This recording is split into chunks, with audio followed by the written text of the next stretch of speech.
تو آج میں یہ چاہتا ہوں کہ میں خود آپ کو یہ بتاؤں کہ میری زندگی میں وہ کون سا حادثہ ہوا جس کے نتیجے کے طور پر میں اپنا میڈیکل پروفیشن تج کر قرآن حکیم کے درس و تدریس یا دین کی دعوت و تبلیغ میں ہمتن لگ گیا۔ گویا کہ میں آج خود پہلے اپنا اور اپنے کام کا ایک تعارف آپ حضرات سے کرا رہا ہوں۔ میرے شعور کی سب سے زیریں اور تحتانی سطح پر یہ بات آپ نے کل محسوس کر لی ہوگی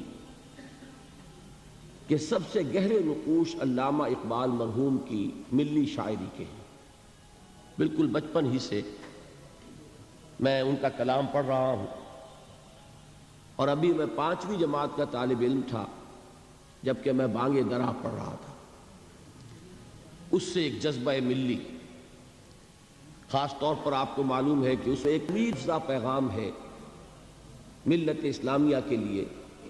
کہ کتاب ملت بیضا کی پھر شیرازہ بندی ہے، یہ شاخ ہاشمی کرنے کو ہے پھر برگ و بر پیدا، نوا پیدا کرے بلبل کے ہو تیرے ترنم سے، کبوتر کے تنے نازک میں شاہی کا جگر پیدا۔ میں یہ عرض کر دوں کہ ہمارے جو قومی شاعر ہیں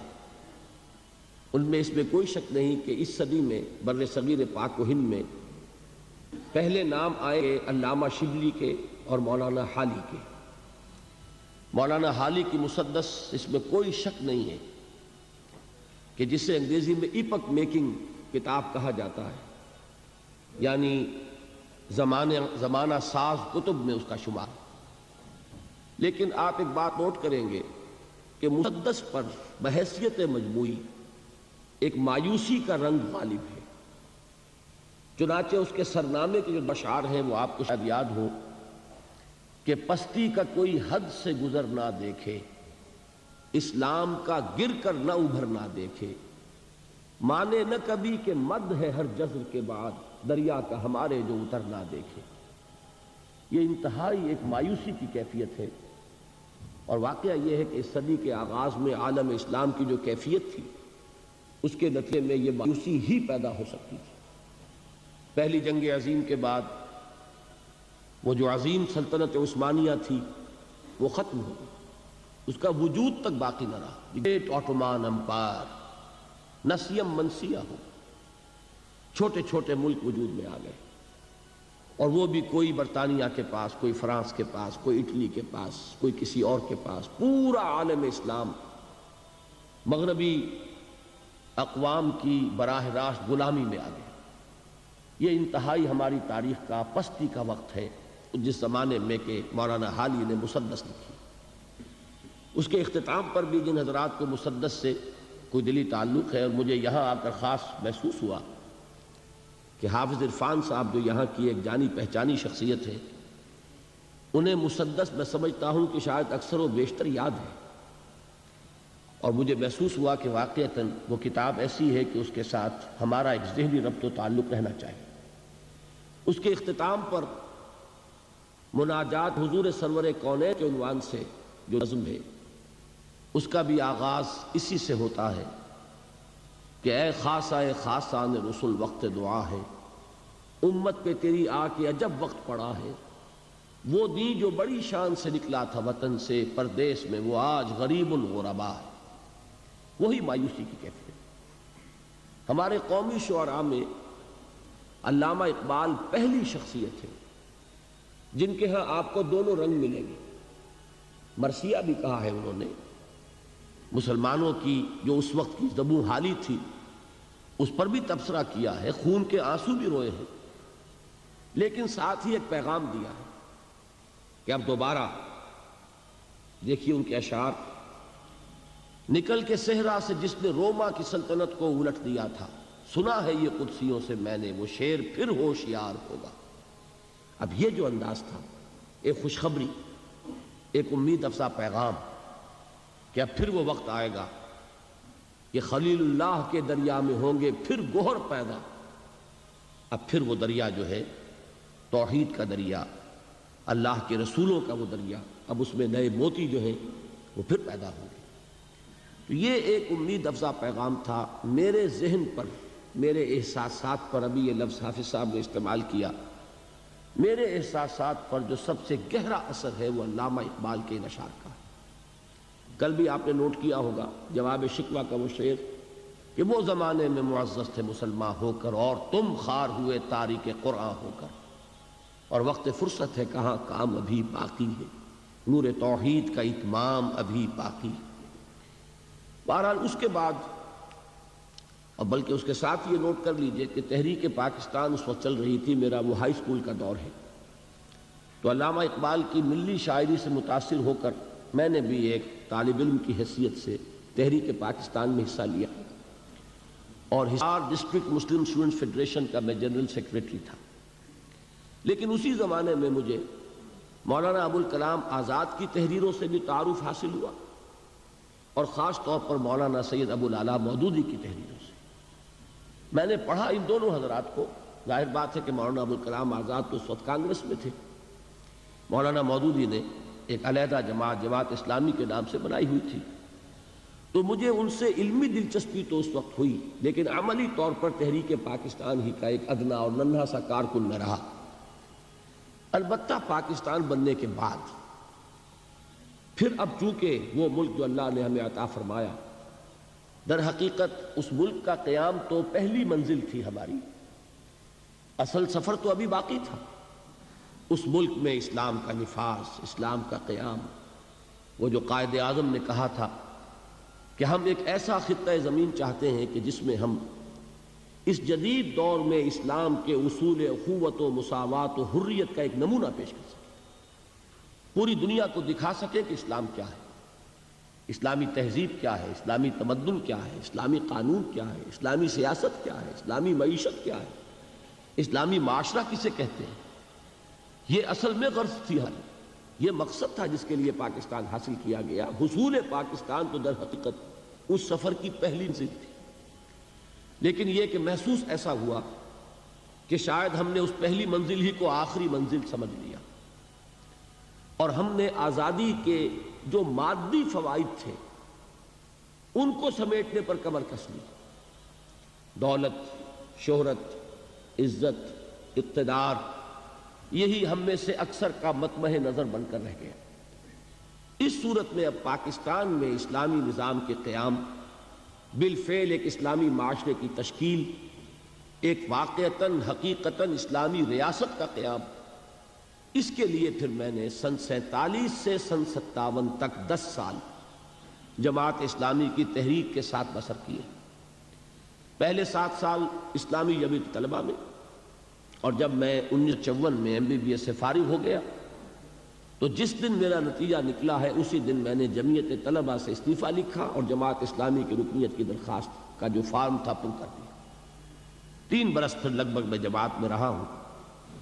وہاں سے جو علیحدگی ہوئی اس کا سبب کیا تھا، یہ بات ہے اصل میں جو میں چاہتا ہوں کہ آپ کے سامنے آ جائے تو معلوم ہوگا کہ جو کچھ میں اب کر رہا ہوں اس کا کیا پس منظر ہے، صغرا کبرا کیا ہے، اس کی لاجک کیا ہے۔ میں نے یہ محسوس کیا کہ ہم اس ایزمپشن پر اور اس مفروضے پر آگے چل رہے ہیں کہ جب ہم سب مسلمان ہیں تو اسلامی نظام قائم ہو جانا چاہیے، جبکہ واقعہ یہ ہے کہ 200 برس کی غلامی نے اور مغربی تہذیب کے غلبے نے ہماری ایمان کی جڑوں کو کھوکھلا کر دیا۔ ہم مسلمان صرف وراثتاً ہیں، صرف نسلاً ہیں۔ ہم مسلمان اس لیے ہیں کہ مسلمان والدین کے ہاں پیدا ہو گئے، لیکن یہ کہ ہم نے شعور کے ساتھ اپنے ایک کانشس اور شعوری فیصلے کے طور پر اسلام کو قبول نہیں کیا۔ اور ایمان اگر ہم اپنے دلوں میں جھانکیں تو محسوس ہوگا کہ وہ صرف ایک ڈوگما ہے، ایک عقیدہ ہے، موروثی عقیدہ۔ اس ایمان کی ریئلائزیشن، اس کا شعور، وہ در حقیقت ہمیں حاصل نہیں، جس کا نام یقین کہا جائے گا، جس کو علامہ اقبال نے کہا ہے کہ یقین پیدا کرے ناداں، یقین سے ہاتھ آتی ہے وہ درویشی کہ جس کے سامنے جھکتی ہے فقوری۔ وہ یقین جب تک نہ ہو اس وقت تک اسلام پر عمل نہیں ہو سکتا۔ تو میں اس نتیجے پر پہنچا کہ محض اس نعرے کی بنیاد پر کہ ہم مسلمان ہیں، پاکستان میں اگر 95%، 96% لوگ مسلمان ہیں تو یہاں اسلام آنا چاہیے، یہ دلیل تو صحیح ہے، لیکن اس دلیل سے اسلام آئے گا کبھی نہیں۔ اس کے لیے دو چیزوں کی ضرورت ہے۔ پہلی چیز یہ کہ خاص طور پر جو پڑھا لکھا طبقہ، اور پڑھے لکھے سے میری مراد ہے جدید تعلیم یافتہ طبقہ، اس لیے کہ ہمارے ہاں تعلیم کے دو نظام چل رہے ہیں۔ ایک قدیم ہمارا دینی نظام تعلیم ہے، ایک تو اس سے لوگ فارغ التحصیل ہوتے ہیں، وہ بھی پڑھے لکھے ہیں یقیناً، اور دوسرے نظام کے مقابلے میں زیادہ پڑھے لکھے ہیں۔ لیکن میں جس طبقے کا ذکر کر رہا ہوں کہ معاشرے میں جس کو کہ اصل فیصلہ کن حیثیت حاصل ہو چکی ہے، وہ تو جدید تعلیم یافتہ طبقہ ہے، اس لیے کہ پورے ملک کی باغڈور اس کے ہاتھ میں ہے۔ اس جدید تعلیم یافتہ طبقے کے اندر تجدید ایمان کو اثر نو مستحکم کرنے کی ایک تحریک برپا کی جائے۔ پہلے تو یہ چیز جو ہے وہ ضروری ہے، اس لیے کہ بہت صحیح کہا جس نے کہا کہ گلا تو گھونٹ دیا اہل مدرسہ نے تیرا، کہاں سے آئے صدا لا الہ الا اللہ۔ ہم نے برٹرنڈ رسل کو پڑھا ہے، ہم نے ڈاروین کو پڑھا ہے، ہم نے فرائڈ کو پڑھا ہے، ہم نے مارکس کو پڑھا ہے، تو ایمان کہاں سے آ جائے گا؟ ان نظریات نے ہمارے ذہنوں میں تصادم پیدا کیا ہوا، کانفلکٹ ہے، تضادات ہے، ہم کچھ مانتے کچھ اور ہیں، کرتے کچھ اور ہیں۔ اس کی وجہ یہی ہے کہ وہ ایمان کی حقیقت ہمیں حاصل نہیں۔ اس کے لیے خصوصاً جدید تعلیم یافتہ طبقے میں تجدید ایمان کی ایک تحریک۔ اب ظاہر بات ہے کہ تجدید ایمان کے لیے ہمارے پاس سورس کیا ہے، ایمان کہاں سے ملے گا؟ میں تفصیل کے ساتھ بھی انشاءاللہ ان ایام میں کسی موقع پر عرض کروں گا، اس وقت اجمالاً صرف کیونکہ عرض کر رہا ہوں۔ تو میں جس نتیجے پر پہنچا وہ یہ کہ منبع ایمان اور سرچشمہ یقین قرآن حکیم ہے۔ مولانا ظفر علی خان کا بڑا پیارا شعر ہے، سادہ سا شعر ہے لیکن بڑی عظیم حقیقت کو لیے ہوئے، کہ وہ جنس نہیں ایمان جسے لے آئیں دکان فلسفہ سے، ڈھونڈے سے ملے گی عاقل کو قرآن کے سی پارا۔ قرآن وہ نور ہے کہ جو اندھیروں سے نکال کر روشنی میں لاتا ہے۔ اندھیرے کون سے ہیں؟ کفر کا اندھیرا، شرک کا اندھیرا، الحاد کا اندھیرا، مادہ پرستی کا اندھیرا، یہ تمام اندھیرے ہیں۔ سورہ حدید میں فرمایا گیا هو الذی ينزل على عبده آیات بینات لیخرجکم من الظلمات الى النور وان اللہ بکم لرؤوف الرحیم۔ وہی ہے اللہ جو اپنے بندے پر صلی اللہ علیہ وسلم یہ آیات بینات نازل فرما رہا ہے تاکہ وہ ان کے ذریعے سے تمہیں اندھیروں سے نکال کر روشنی میں لائے۔ تو یہ جو ظلمات ہے، کفر اور شرک اور الحاد اور مادہ پرستی، ان کے اندھیروں سے نکالنے والی کوئی چیز ہے تو وہ قرآن مجید کا نور۔ تو پہلا فیصلہ میرا یہ ہوا کہ مجھے اپنی توانائیاں، اپنی قوتیں، اپنی صلاحیتیں جو بھی اللہ نے عطا فرمائی ہیں، ظاہر بات ہے لا یکلف اللہ نفسا الا وسعها، اللہ تعالیٰ نے ہر انسان کو جو بھی صلاحیتیں اسے عطا فرمائی ہیں اسی کے مطابق مکلف ٹھہرایا۔ جس میں جتنی استعداد ہے اتنا ہی وہ ذمہ دار ہے، اتنا ہی جواب دہ ہوگا۔ زیادہ استعداد ہے زیادہ جواب دہی ہوگی، کم استعداد ہے کم محاسبہ ہوگا، یہ اللہ تعالیٰ کا قانون ہے۔ تو بہرحال جو بھی کچھ تھوڑی بہت حقیر سی جو بھی صلاحیت ہے، استعداد ہے، اس کا اولین مصرف ہوگا وہ جو میں نے کل حدیث نبوی کے حوالے سے آپ کے سامنے رکھا تھا کہ حضرت عثمان بن عفان رضی اللہ تعالی عنہ ذو النورین وہ فرماتے ہیں کہ حضور نے ارشاد فرمایا صلی اللہ علیہ وسلم خیرکم من تعلم القرآن وعلمہ، تم میں سے بہترین لوگ وہ ہیں جو قرآن سیکھیں اور سکھائیں، قرآن کا علم حاصل کریں اور اسے دوسروں تک پہنچائیں۔ تو پہلی بات میں نے یہ طے کی، کون شخص چاہے گا کہ وہ اچھے سے اچھے کیریئر کو اڈاپٹ نہ کرے؟ ہر شخص یہی چاہتا ہے بہتر سے بہتر کیریئر اسے ملے، لہذا جب سب سے بہتر کیریئر یہ ہے خیرکم من تعلم القرآن وعلمہ، اور یہ کس کا فرمان ہے؟ الصادق المصدوق، جو سچے ہیں، جن کی سچائی کی گواہی اللہ نے دی۔ تو انہوں نے فرمایا کہ بہترین کیریئر یہ ہے، تو میں نے طے کیا کہ جہاں تک طبابت کا معاملہ ہے، میڈیکل پروفیشن ہے، مجھ سے کہیں زیادہ ماہر اطباء اور معالج موجود ہیں۔ یہ کام ایسا نہیں ہے کہ اس کی کوئی کمی واقع ہو جائے گی اگر میں نے اپنی توانائیوں میں اور میں نے اللہ کی اس کتاب کے لیے وقت نکالنا شروع کر دیا۔ تو بہتر سے بہتر معالجین موجود ہیں، مجھ سے بہت بہتر، بہت اعلیٰ کوالیفائڈ لوگ، لیکن واقعہ یہ ہے کہ اس دور میں ایک خلیج جو پیدا ہو چکی ہے ہمارے معاشرے میں، کہ ایک طرف رجال دین ہے جو دینی درسگاہوں سے پڑھ کر نکلتے ہیں، ایک طرف جدید یونیورسٹیوں سے اور کالجز سے پڑھ کر لوگ نکلتے ہیں، ان دونوں کے مابین کمیونیکیشن نہیں ہے۔ علماء علم کے پہاڑ ہیں، لیکن جدید تعلیم یافتہ لوگوں سے ان کے ذہنی سطح پر گفتگو نہیں کر سکتے، وہ اپنی اصطلاحات میں کلام کرتے ہیں، اور وہ اصطلاحات جو ہیں جدید تعلیم یافتہ لوگوں کے چونکہ علم میں نہیں ہے، لہذا ان تک وہ بات پہنچتی نہیں۔ میں ایک مثال دیا کرتا ہوں کہ جیسے تربیلا ڈیم ہے، منگلا ڈیم ہے،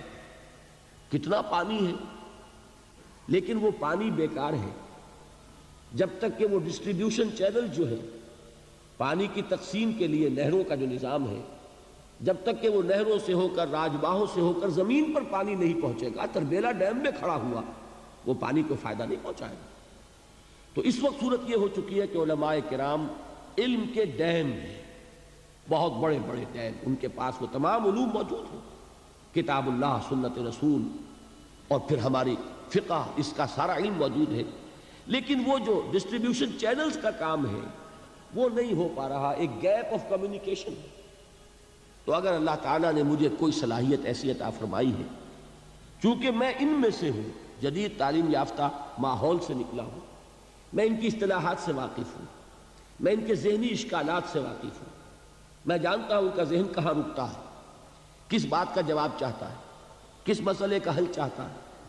اس مسئلے کا جواب اگر ایک فتوے کی شکل میں دیا جائے وہ قابل قبول نہیں ہوگا جب تک کہ وہ سمجھایا نہ جائے، ان کی بولی میں، ان کی زبان میں، ان کی ٹرمینالوجی میں، ان کی اصطلاحات میں جب تک بات نہیں کی جائے گی، ابلاغ کا حق ادا نہیں ہوگا۔ اور یہ اللہ نے اگر مجھے صلاحیت عطا فرمائی ہے کہ یہ کام میں کر سکتا ہوں، تو ہر چیز کو تج کر مجھے اسی کام میں لگ جانا۔ دوسری بات جو مجھے ضروری محسوس ہوئی وہ یہ کہ ہمارے ہاں جو لوگ دیندار ہیں ان لوگوں میں بھی ایک بہت بڑی کمی ہے، وہ یہ کہ فرائض دینی کا ایک جامع تصور ان کے سامنے نہیں۔ وہ یہ جانتے ہیں کہ نماز فرض ہے، 5 وقتہ نماز ادا کرتے ہیں، وہ جانتے ہیں کہ رمضان کے روزے فرض ہیں، وہ جون کے روزے ہو، جولائی کے روزے ہو، وہ رکھیں گے، وہ جانتے ہیں کہ زکوٰۃ فرض ہے، وہ ادا کریں گے، لیکن اس سے آگے تصور کہ دین یہ چاہتا ہے کہ اسے غالب کیا جائے، اسے قائم کیا جائے، اسے نافذ کیا جائے، اسے ایک نظام زندگی کی حیثیت سے بالفعل برپا کیا جائے۔ دین اپنا غلبہ چاہتا ہے، دین صرف عبادات پر قانع ہونے کے لیے تیار نہیں ہے کہ مسجد میں تو اللہ تعالیٰ کو مان لیا جائے کہ سب سے بڑی قوت وہ ہے، لیکن پارلیمنٹ میں اس کو داخل بھی نہ ہونے دیا جائے، یہاں اللہ کی بات نہیں چلے گی، یہاں رسول کی بات نہیں چلے گی۔ یہ بات اگر ہے تو اس کا مطلب یہ کہ ہم نے دین کا ایک بڑا محدود سا تصور اپنے سامنے رکھا ہوا۔ ضرورت اس بات کی ہے کہ جن لوگوں کے اندر وہ مذہبی جذبہ موجود ہے انہیں یہ بتایا جائے کہ دین کے اصل تقاضے کیا ہے، دین چاہتا کیا ہے، کیا ذمہ داریاں صرف نماز روزہ ادا کر کے پوری ہو جاتی ہیں، یا یہ کہ اس سے بیونڈ، اس سے ماورا بھی دین کا کوئی تقاضا ہے، اس کا مطالبہ ہے۔ اب اگر یہ چیز میں اپنی تقریر، اپنی تصنیف کے ذریعے لوگوں کے سامنے رکھوں تو اس کا وہ وزن نہیں ہوگا، لیکن اگر قرآن حکیم کے حوالے سے رکھوں کہ یہ ہے قرآن جو تم سے یہ چاہتا ہے، یہ ہے قرآن جس نے کہ تمہاری فرائض کا یہ تصور دیا ہے، تو ظاہر بات ہے کہ چونکہ ان کا تصور محدود ہو گیا ہے، لہذا وہ اس وقت ان کی ایکٹیویٹی محدود ہے، ان کا عمل بھی محدود ہے۔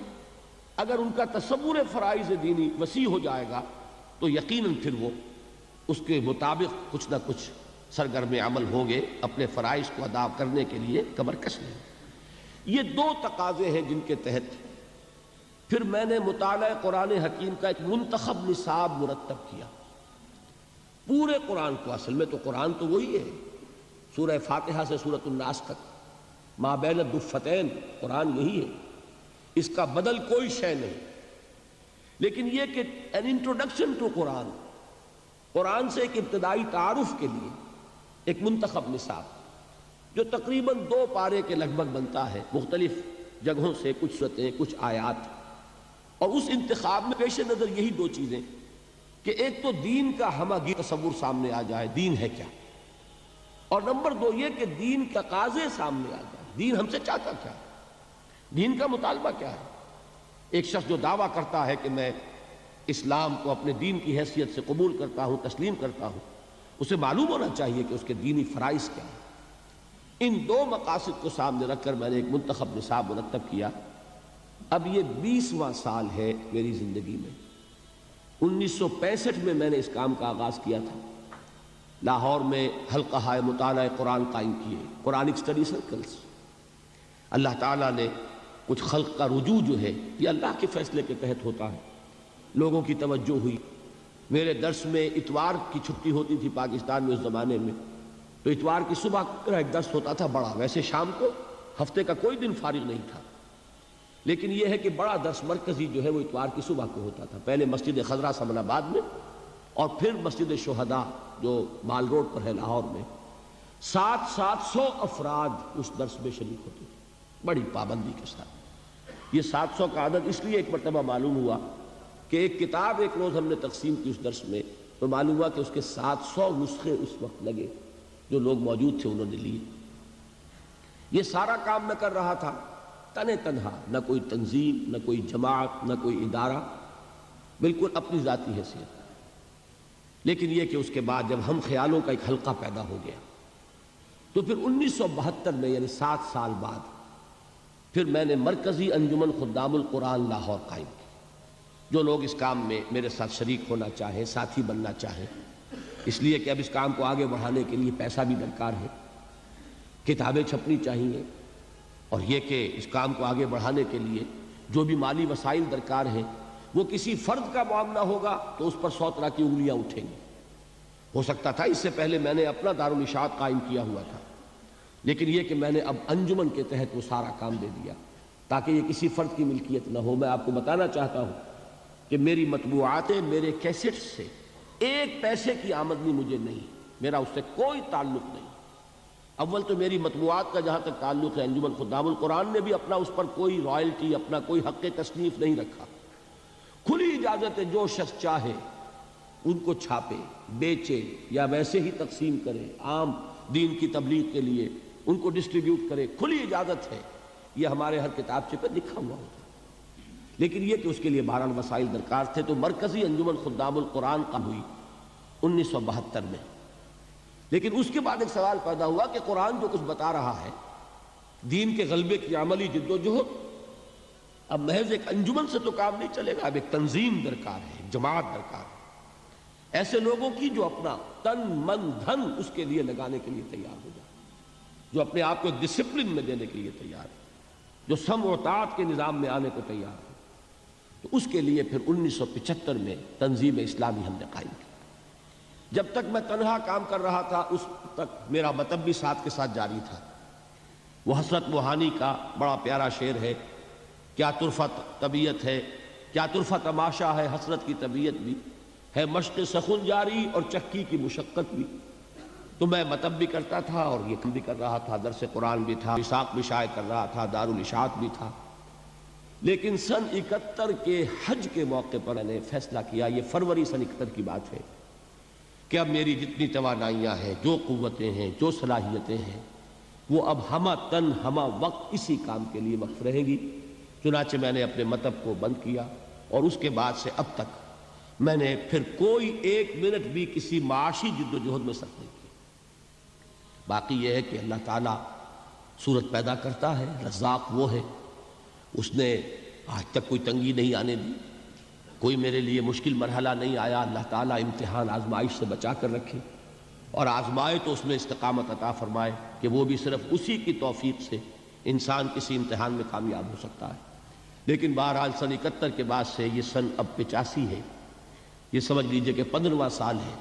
کہ میری توانائیاں, میرے اوقات, میری جو بھی صلاحیتیں ہیں حقیر سی اللہ کی عطا کردہ, وہ سب کی سب کسی کا. ستا اٹھ کے کوئی نہیں خوش ہوتا,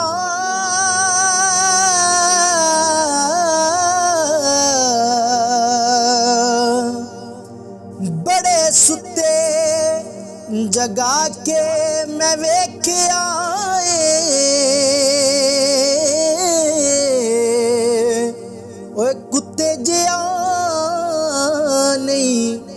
ਕੋਈ ਵਫਾਦਾਰ ਡਿਠਾ ਤੇ ਟੁੱਕਰ ਸੁੱਕਾ ਵੀ ਪਾ ਕੇ ਵੇਖ ਆਏ।